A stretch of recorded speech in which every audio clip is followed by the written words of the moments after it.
नमस्कार, मैं हूं आरजू अंसारी और आप देख रहे हैं राष्ट्रीय जगत विजन न्यूज।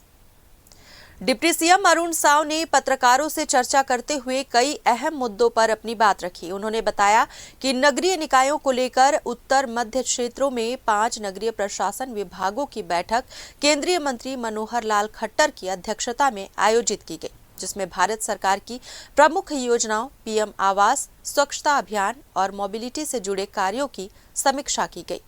डिप्टी सीएम ने बताया कि 22 दिसंबर को जांजगीर में जनादेश पर्व का आयोजन किया जा रहा है। उन्होंने कहा कि छत्तीसगढ़ में केंद्र प्रायोजित योजनाओं को लेकर तेजी आई है। पीएम आवास योजना के क्रियान्वयन में छत्तीसगढ़ देश में तीसरे स्थान पर है। वहीं छत्तीसगढ़ में मेट्रो परियोजना को लेकर डिप्टी सीएम अरुण साव ने कहा कि मेट्रो का काम अभी प्रारंभिक स्तर पर है। उन्होंने कहा कि चीन और अमेरिका के बाद भारत मेट्रो नेटवर्क के विस्तार में तीसरे स्थान पर पहुंच चुका है और आने वाले समय में छत्तीसगढ़ में भी तेजी गति से इस दिशा में काम होगा। तो वहीं दलहन और तिलहन की खेती को लेकर खरीदी की अनुमति मिलने पर डिप्टी सीएम ने इसे ऐतिहासिक कदम बताया। उन्होंने कहा कि दलहन तिलहन की खेती का रकबा पहले कम हो गया था, लेकिन इस फैसले से किसानों को बड़ा लाभ मिलेगा और इन फसलों को फिर से बढ़ावा मिलेगा। उत्तर मध्य क्षेत्र के 5 राज्यों की नगरीय प्रशासन मंत्रियों की बैठक भोपाल में आवासन एवं शहरी विकास मंत्री मनोहर लाल खट्टर जी की अध्यक्षता में हुई। केंद्र प्रवर्तित योजनाओं की समीक्षा इस बैठक में की गई। अमृत मिशन के काम, प्रधानमंत्री आवास शहरी के काम,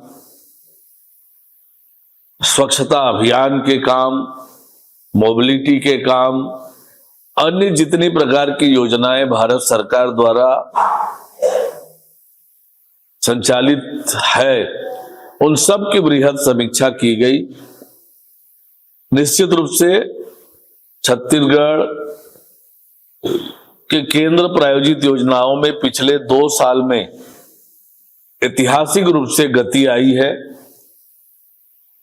और आज की तिथि में प्रधानमंत्री आवास के मामले में हम देश में तीसरे स्थान पर हैं। प्रधानमंत्री आवास शहरी के पहले चरण के क्रियान्वयन में हम देश में तीसरे स्थान पर हैं और अन्य जो योजनाएं हैं उन योजनाओं में भी छत्तीसगढ़ ने अच्छी प्रगति पिछले 2 सालों में की है और एक बहुत लाभकारी साबित होगा ये क्षेत्रीय बैठकों का दौर जो आदरणीय मनोहर लाल खट्टर जी ने प्रारंभ किया है। एक एक राज्यों के योजनाओं की बहुत डिटेल अध्ययन पर चर्चा होती है कि कहां पर और गति लाने की जरूरत है, किन किन कामों में और फोकस करने की जरूरत है, किन कामों को और किस प्रकार से आगे बढ़ा सकते हैं। ये विस्तृत चर्चा वहां पर हुई है। तो निश्चित रूप से इससे बड़ा लाभ सभी राज्यों को होगा और राज्य की जनता को होगा।